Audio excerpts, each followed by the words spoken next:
ចូលរួមទស្សនារឿងនិទានខ្មែរដ៏ជឿចាត់ស្ដីពីរឿងទុនសាយនិងកុមារីក្នុងចម្ពោះទី1និងទី2នេះលោកអ្នកនឹងបានឃើញពីការជួបគ្នាដ៏អស្ចារ្យរវាងកុមារីចិត្តធម៌ឈ្មោះនារីនិងទុនសាយអ្នកប្រាជ្ញក្នុងបេសកកម្មស្វែងរកកូនសោទឹកប្រាក់ដើម្បីសង្គ្រោះព្រៃព្រឹក្សាពួកគេត្រូវឆ្លងកាត់ឧបសគ្គជាច្រើនរួមទាំងការប្រឈមមុខជាមួយយក្សទឹកដ៏គួរឲ្យខ្លាចនៅស្ទឹងនៃសច្ចធម៌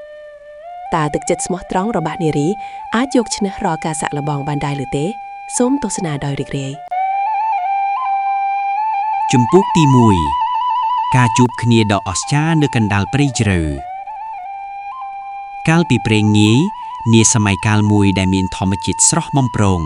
និងព្រៃព្រឹក្សាខ្ពស់ត្រដែតបាំងពន្លឺព្រះអាទិត្យនៅក្បែរជើងភ្នំខៀវស្រងាត់មានភូមិបន្ទូយមួយដែលពោរពេញដោយភាពសុខសាន្តនៅក្នុងភូមិនោះមានកុមារីម្នាក់ឈ្មោះថានារីដែលមានចិត្តបុណ្យសន្តោសប្រណីនិងចូលចិត្តរាប់អានសត្វធាតុទាំងពួង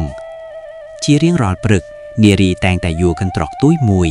ដើរចូលទៅក្នុងចាយព្រៃដើម្បីបេះបន្លែបង្ការនិងផ្លែឈើព្រៃមកទុកជូនឪពុកម្ដាយរបស់នាង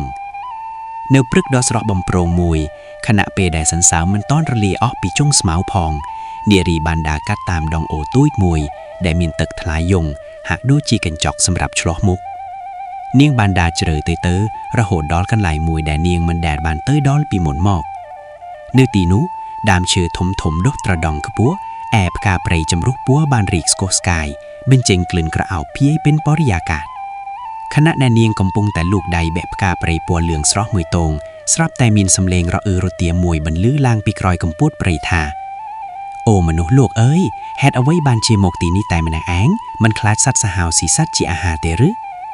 នារីមានការភ្ញាក់ផ្អើលយ៉ាងខ្លាំងហើយក៏ងាកទៅរកប្រភពនៃសំឡេងនោះនៅពីមុខនាងគឺជាសត្វទុនសាយពណ៌សក្បួសមួយក្បាលដែលមានត្រចៀកវែងនិងភ្នែកធំៗភ្លឺថ្លាដូចគ្រាប់ពេជ្រអ្វីដែលធ្វើឲ្យនាងឬតែឆ្ងល់នោះគឺទុនសាយនោះអាចនិយាយភាសាមនុស្សបានយ៉ាងច្បាស់លាស់នារីញញឹមទាំងក្តីរីករាយរួចឆ្លើយតបទៅវិញដោយវាចាទន់ភ្លន់ថាសួស្តីបងទុនសាយខ្ញុំមិនខ្លាចទេព្រោះខ្ញុំជឿថាបើចិត្តយើងល្អគ្មាននរណាចង់ធ្វើបាបយើងឡើយចុះហេតុអ្វីបានជាបងទុនសាយអង្គុយនៅទីនេះតែម្នាក់ឯងដែរសត្វទុនសាយដែលគ្រប់គ្នាស្គាល់ថាជាទុនសាយសុភាឬទុនសាយអ្នកប្រាជ្ញបានលោតចូលមកជិតកុមារីរួចពោលដោយទឹកមុខស្រទន់ថា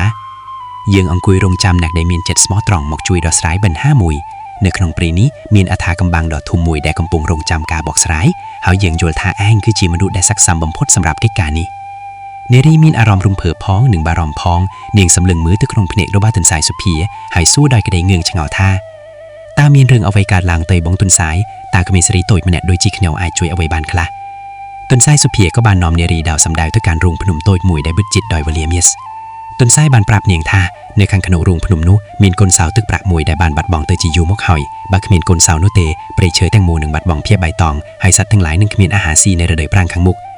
ទុនសាយសុភាបានបន្តទៀតថាមានតែមនុស្សដែលមានចិត្តស្អាតស្អំដូចជាកុមារីទេទើបអាចមើលឃើញផ្លូវទៅកាន់កន្លែងទុកកូនសោនោះបាននារីងក់ក្បាលយល់ព្រមដោយមិនបង្ងងយូរនាងមានបំណងចង់ជួយសង្គ្រោះសត្វព្រៃនិងធម្មជាតិឲ្យមានជីវិតរស់រវើកឡើងវិញនាងនិងទុនសាយសុភាបានចាប់ផ្ដើមធ្វើដំណើរឆ្លងកាត់ព្រៃក្រាស់និងឧបសគ្គជាច្រើនដើម្បីស្វែងរកកូនសោទឹកប្រាក់នោះនៅតាមផ្លូវពួកគេបានជួបនឹងសត្វចាបមួយភូមិដែលបានប្រាប់ផ្លូវឲ្យទៅកាន់ចម្លងភ្នំនៃសេចក្ដីសុភិនកុមារីនារីកាន់តែមានសេចក្ដីក្លាហាននៅពេលមានទុនសាយសុភាដ៏វៃឆ្លាតនៅក្បែរខ្លួនជានិច្ចទុនសាយបានបង្រៀននាងអំពីរបៀបស្ដាប់សំឡេងខ្យល់និងការយល់ដឹងពីភាសានៃរុក្ខជាតិប៉ុន្តែភាពស្ងប់ស្ងាត់នៃព្រៃឈើក៏ត្រូវបានកាត់ផ្តាច់ដោយសំឡេងក្រហមយ៉ាងខ្លាំងពីចម្ងាយដែលធ្វើឲ្យផែនដីញើររញ្ជួយទុនសាយសុភាបានសើប្រាប់នារីថាប្រយ័ត្នឲ្យមែនតែនកម្លាំងងងឹតដែលយាមកម្មកំហៅទឹកប្រាក់កំពុងតែดึงខ្លួនហើយយើងត្រូវតែរួមចិត្តគ្នាឲ្យជាប់ដើម្បីសម្រេចបេសកកម្មនេះនារីក្តាប់ដៃយ៉ាងណែននាងដឹងថាការផ្សងព្រេងពិតប្រាកដទើបតែចាប់ផ្ដើមតែប៉ុណ្ណោះនាងសម្លឹងមើលទៅលើមេឃដែលចាប់ផ្ដើមប្រែពណ៌ហើយដើរតាមពីក្រោយទុនសាយសុភាចូលដិតក្នុងចម្លងភ្នំដ៏អថាកំបាំងនោះទាំងចិត្តអន្តរសាចង់ដឹងពីអ្វីដែលនឹងកើតឡើងនៅចំពោះមុខកិច្ចការដ៏លំបាកនិងការសាកល្បងចិត្តអំណត់នៃពួកគេទាំងពីរបានចាប់ផ្ដើមឡើងនៅពេលនោះឯងពួកគេឈានជើងចូលទៅក្នុងជ្រលងភ្នំដ៏ជ្រៅដែលមានអបក្រាស់ខ្មឹកគ្រប់ដណ្ដប់ពេញអាកាសហាក់បីដូចជាវាំងនុនសូត្រពណ៌សដ៏ក្រាស់ដែលកំពុងបិទបាំងនៅអថាកំបាំងរាប់ពាន់ឆ្នាំនារីសង្កេតឃើញថារុក្ខជាតិជុំវិញខ្លួននាងសុទ្ធតែមានពណ៌ប្រាក់ភ្លឺផ្លែកចាំងឆ្លុះនឹងពន្លឺចម្លែកដែលចាំងចេញពីកំពូលភ្នំខុសប្លែកពីធម្មជាតិពណ៌បៃតងដែលនាងធ្លាប់ឃើញនៅក្នុងភូមិ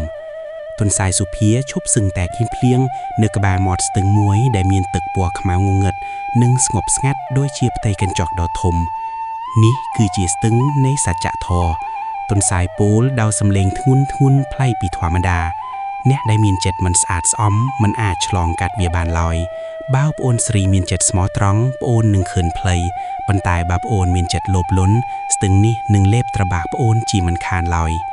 สลับตายขนงขณะนุมีนสระเมาขมาทมมหีมาวมุยบานเล็กลางปีขนงจำรอยตึกวีกายปลายรูปเรียงจียักตึกดอกกู้อ่อยคลาชได้เมียนพเนกระหอมแชะดูเจียรุงพนมเพลื้งกำปงประตูยะนุบานกระเหิมดะแนะเตียงปีระโหทือเอาใดจุ่มวิงนุยอริงจวยหนึ่งดามเชอเตียงลายเตื้อแต่ดัวระลมเวียบ้านซัวดอยสำเลงดอกคลังดูเจียพโกระลอนทาเขมงสไรโต้ยตาเอาไว้เต้ยแดรึงมอมเจียงทมอได้หนึ่งมุดสรวยเจียงดาวซอสตราวุธดังป้วงเหนือของโลกนี้เนรีเมียนอารมณ์ถ่ายจึงเอาบ่อเนียงย่อตัวเติร์ดดอยเพียบไผ่คล้ายบรรตาเนียงบานกระดับใดอย่างนานห้อยนึกเคยดอตุกลมบ่าระเบาะแหนพมหนึ่งครัวซ้าได้กำปงรงจำสังเขิมและรูปเนียงบานบึดแผนตั้งสมาระไดอ่อยนึ่งทึงรุ่ยชลายตะการยะนุวิ่งอย่างเมียนตมนกจัดทาเอาไว้ได้ครั้งเจียงทมอได้คือกระไดสลันห้อยเอาไว้ได้มุดสรวยเจียงดาวคือเปียกสัจจะได้เช่นพิตึกเจ็ดสมอทรองรมเป็กนุสำเลงกระเฮิมขอปลายจีสำเลงซ่าอย่างสระต้นหอยยักตึกดอกกูอ่อยคลายนุก็โรลีบัตเตอร์คลายเจปปุตึกปอเมียเจงจังพอไตตึกขมางงเงิดบานปลายจีทลาช่วยดูเจกาวยีเฮาหอยสปินคริสตัลดอสรอสนาดมวยบานเหล็กเจงล้างดำใบอ่อยปุกเก้ดาวฉลองกัดเนตรมาข้างเตียดขน้องละอ่างพนมได้เมียนปันหรือพลือเพลียลพแนกโปเก้บานเคินเหิบเชือกระโอบมายางได้ตำกอลโกนเสาทึกปรากดอกอจากนเสานู้บันเจงปันหรือตระจากพแนกด้วยเชื่อปันหรือประจันปิงบุเนียนาดามระเดาเนรีช่วงใดต่อจับกนเสานู้ดอยพิบครบนึ่งตึกเจ็ดปอริสดรมเป็กนู้พิบมุงเงิดได้ทรวบตายกรบดันดับเลือดจะลงพนมอัฐากำบังก็รเลียสาบส่วนตัววิงจีอาสาระบังหอยสัตว์บักซีทั้งหลายก็จับดามห้าวยุมเฉลียงตัวปันหรือพระอาเตจิตทำไมมาดองเตียดเนรีหนึ่งตนทรายสุเพียบ้านน้องคนสาวตึกปรากตลอดมาการภูมิวิ่งอย่างพญาพญาวเบิดถงดนิ่งบ้านปลายคนสาวนู้ดำไปจะสาวบ่าวประพบตึกมหีมาขนมละอ่างพนมกระใบภูมิได้ทลอบแต่ริงสงดหูดแห่งจิสรานตุสบัตมาเฮยตึกดาวทลาช่วยตระจะโดยตึกอมฤตบานโฮทแลกจกมอสรอยสรบหรือเวียลสไรหนึ่งจำกาถืออ้อยโพกฟ้ากาสิกรรมจับดารำลุดล็อกคิวสระงัดลางวิ่งเนื้อขนมระยะเปี้ยดอกเคลยประชีชนกรงพมตึงอ้อตรีอ้อจีครั้งให้น้องคณิสไรเจโคซาซาตอจมพูพิบคลาหานระบอเนรีตุ้ยมาแน่นี่เนรีบ้านเรียนโซธาพิบคลาหานเปิดประกาศมันเมนนีทักเมนกาไพคลายโนตีบรรทายเวจิกาจมแนบเพียบไพคลายดำไม่เถื่อเรื่องได้ตรำเตอสำหรับเนี่ยเดตีเนื้อเปดานีเงียมือกระใบคลวนต้นสายสุเพียบันบัดคลวนตะขนมไพรวิ่งดอยสงัดเงียมบรรเศร้าแต่สนามเชิงโต้ยนางเมียเรียนชีวิตดอมเมียนตำไลบรรพดจับปีเปนูหมอกในรีบานคลายจีเนดึกน้อมดอกฉลาดไว้มันอยากขนมพุ่มให้เรื่องราวกับสองเปรียงกับบอเนียงจมูกต้นสายก็ตรึบานแนบภูมิเจ้าตุกขนมเจ็ดนั่งในเตียนปรับโกนเจ้าต่อตุกนีจีเรียงระหดต่อเตย